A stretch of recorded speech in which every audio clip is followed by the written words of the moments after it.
Hey there, and welcome back to my channel. So this is going to be the first in something I'm gonna try. I've tried to start a podcast on here, but I know I haven't really kicked off. But I'm gonna try to do this more often, give my reaction and first hand thoughts on tech and the tech space and new devices, new gadgets, and all of that. So of course, I am recording this on Thursday, the day after the Pixel launch, the Pixel 10 lineup launch, and all of that. So I'm gonna give my thoughts on the Pixel 10 series launch. I'm hoping to get my hands on it sooner rather than later. If you want, I'll leave the link down in the description. You can donate to my channel. I would really appreciate it. I'm really going to try to be doing much more content, more videos, more reviews, but I need your help. So I have used the Pixel 9 Pro XL earlier this year, and I must say it, first of all, it is the best feeling phone in your hand. Now, really and truly, I've been using this phone, which is a A56, a Samsung A56, for the last few months. I would have a full review coming out either at the end of August or very, very early in September. And I'm thinking of getting either the S25 Ultra or the Z Fold. Y'all can let me know down in the comments which one y'all want to see me get. But yes, besides this phone, the Pixel 9 Pro XL was the best feeling phone I've ever had in my hand. So I am glad that it stuck with the same design. I am really, really glad that they introduced a telephoto camera to the Pixel 10. So starting off with the Pixel 10, the value proposition of the Pixel 10 is really great because even though there might be a slightly downgraded main camera and ultra wide, I mean, there's no macro thing now on the ultra wide, but the fact that you're getting a telephoto lens, you're now getting essentially MagSafe, we call it Pixel Snap, Qi 2 charging. That Pixel 10 is even seeming more of a bargain at 800 US. And I'm living in the Caribbean where 800 US is not small money. It is a lot of money here. But personally, I think the value proposition of a Pixel 10 is so amazing. I mean, the screens are some of the best that I've ever used, probably besides Samsung. I haven't really used an iPhone, in totality, like for a long period. But that Pixel 9 Pro XL, that screen, that brightness was amazing. And it's about the same that it'll be now on the Pixel 10, the regular Pixel 10. So I think the value proposition for that Pixel 10, it kind of makes you wonder, do I really need to try the Pro, at least the regular Pro?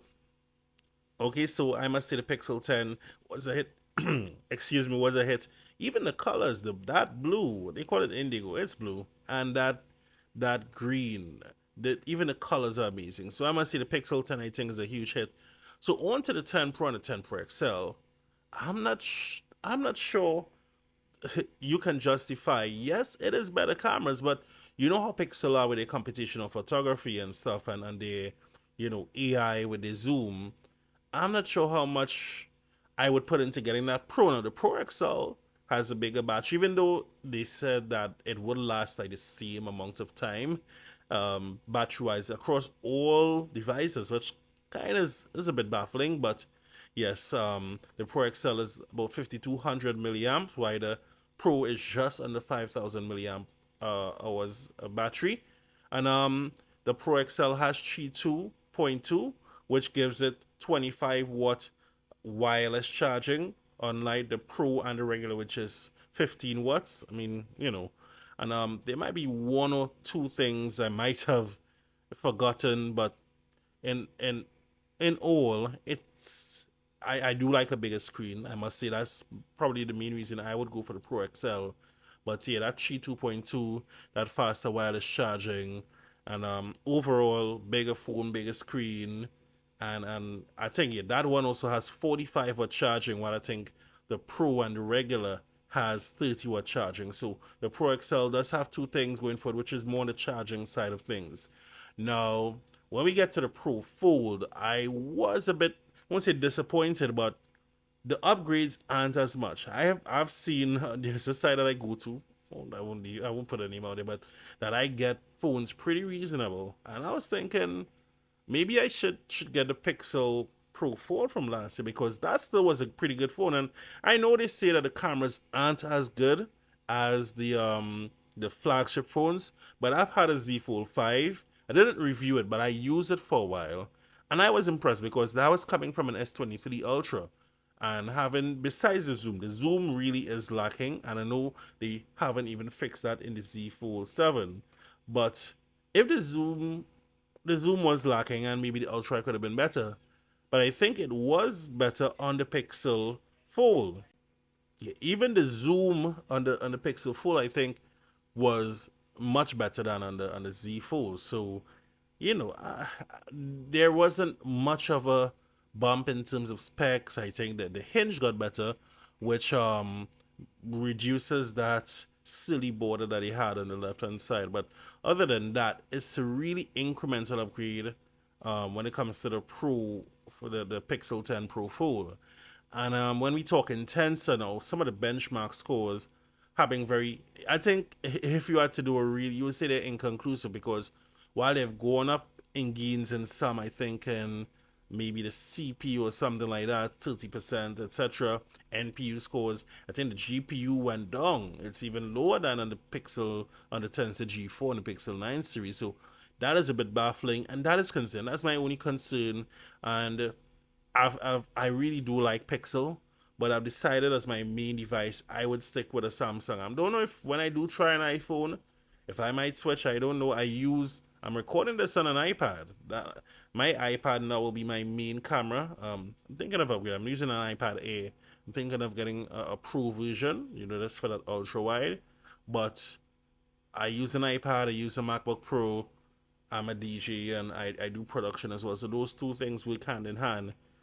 I'm just loving Samsung, and even on this A56, One UI 7 is great. I have a Galaxy Watch Ultra. I have been using One UI Watch 8 on this for a while, and it's been going great. So I don't know. I do love Pixel, but that power and speed is really lacking in that Tensor chip. Coming on to the watch now, I use shades outside. My eyesight isn't the best, and I use shades outside a lot. And the good thing about Pixel, their phones are really bright. I'm excited to try the S25 Ultra because of that. You see that matte kind of glass that really blocks out the glare, and you can see stuff clearer. But the brightness of the Pixel Watch 4 and the bigger Pixel Watch, I remember I had a Pixel Watch, I think it was the second one, and it was really small. My arms aren't the biggest, but they're definitely small, and this is perfect for my arms, and they didn't have anything bigger. And I sold that because I don't like small watches. I'm not a jewelry guy, but one jewelry I like are watches, and I had to get rid of that. So I'm glad to see the Pixel Watch looking bigger. I actually do like the charging now, and that's the thing. I have two kind of all-in-one chargers where I can rest my phone wirelessly. I mean, this can't charge wirelessly, so they're gonna be upgrading from this soon. But I could charge my phone, my earbuds, and my watch. You can't do that with a Pixel Watch because it's a whole new, you know, way to charge it, even though it does look cool. I must say that I am interested, and I might try the Pixel Watch because I do like how it looks. It's bigger. It looks way brighter than my Galaxy Watch. I can see now. This overall is probably a little more colorful, but I do like what the Pixel Watch is looking at. The Pixel Buds 2A as well is out. Now, I've had the original Pixel Buds A, and they were actually pretty great. Something always happens with my buds. One side always goes bad. I don't know why. Probably just because I'm buying too much cheap earbuds. Same thing happened to my latest Galaxy FE buds. Gonna get the Galaxy Buds Pro 3 and see if that happens here as well. If that doesn't happen, then I know, well, it's the buds and not me.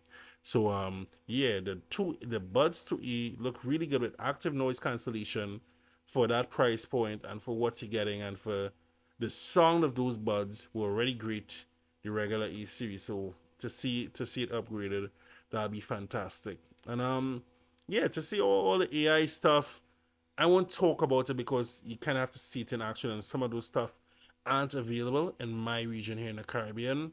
But overall, I must say, you know, it was a really nice lineup. The only thing I'm really disappointed with, I'm disappointed a bit in the Pro Fold. And as I said, when you look at the Pixel 10 regular and the Pixel 10 Pro. Shelling out 200 US extra for the Pro. Right now, it isn't looking like if it's a good value proposition, especially seeing that they started off the Pro still with 120 gigs. That, for me, is an issue. No, I'm glad that they bumped up. Well, they didn't bump up because they actually got rid of the cheaper Pixel Pro XL.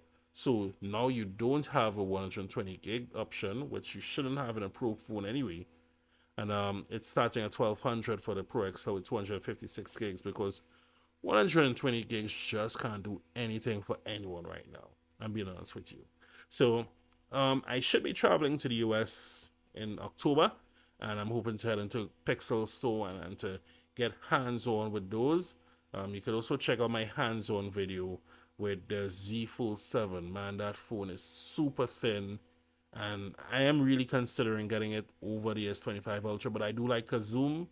I do use my zoom, especially if I'm out and about. So yeah, looking forward to that. So once again, I'll be trying to do this much more kind of off the cuff. Just my iPad, a mic, me, and you. I'm gonna try to do more like this. I don't like editing and putting together the pics and the videos from it does take a lot, and sometimes you just don't have the time. So I hope you enjoy this and we can interact down in the comments. And please just try to donate a little bit. A little goes a long way so that I can get more devices. Honestly, if I could get back the Pixel 9 Pro XL and the 10 Pro XL and do a comparison between them, because there is not much, but that Qi 2 charging on all the Pixel 10 lineup is a game changer. It really is, and I'm looking forward to that. The screen is always excellent. Pixel is always pretty smooth. Just the heavy stuff probably might be a bit tougher for them to handle. So, all right, thanks for watching. Any thoughts you have on what I had to say, and your thoughts as well on the Pixel event. I know not everyone is a fan of Jimmy Fallon. you could say that for another time, but any thoughts on the tech and the stuff that were released, feel free to leave them down below in the comments, and we'll catch up hopefully soon. I try to do this weekly. Maybe if stuff is out or something that we see coming up, like that iPhone 17 Air that's supposed to be coming, and the iPhone Fold Flip, whatever, in 2026.